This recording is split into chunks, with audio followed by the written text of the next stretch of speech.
Hey folks, I have a tenor instrument to show you today. This is a stock instrument, $8.79. It'll be going with us to music camps this spring, and if it's still available after that, I'll drop you a line. And this one is really a testament to local woods. Did some experiments with this one, and it's really fun. So first of all, the top is some western red cedar.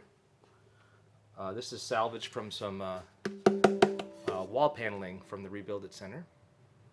Cedar always makes a good top, and this one's a slightly lighter color than a lot of the cedar tops I use. This one has a really cool texture. I just really like its texture. I think a lot of the things we buy in the modern world are kind of coated in plastic, and we lose the texture of things, but I like this one.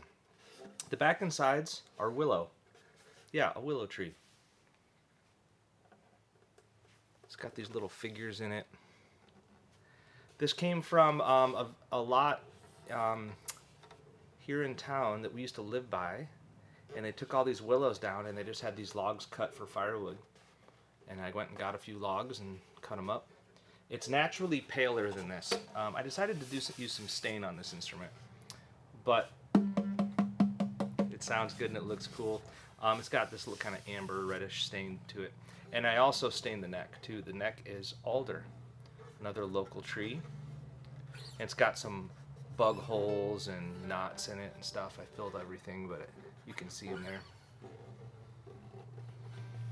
there. This stuff is all walnut from another tree from here in Hood River that I got a few sections of.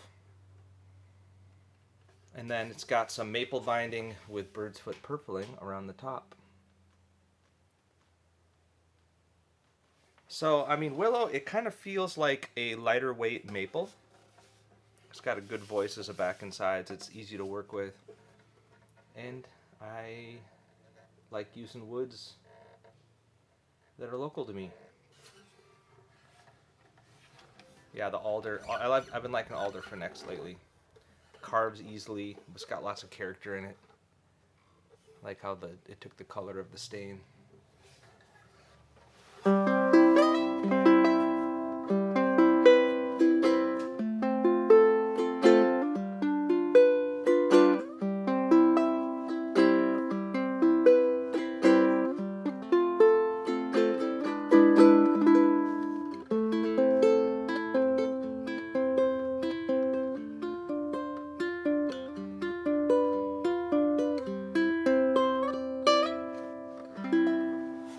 Yeah, and the other instrument I played today was all myrtle, and I think this one's a little louder, but it's got kind of a dusty tone, and the myrtle was a little bit quieter, but it has more of like a rich zing to it, so it's kind of fun to play two next to each other and hear the difference.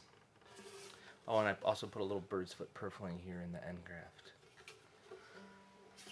So, yeah, so this one's going to camp, and it might come home, in which case you guys will know about it. Number 879. And if you want to try some willow for your back and sides, drop me a line. I've got more of this. Next time I think we'll try it without the stain. It's got kind of a pale pink color usually. Cheers.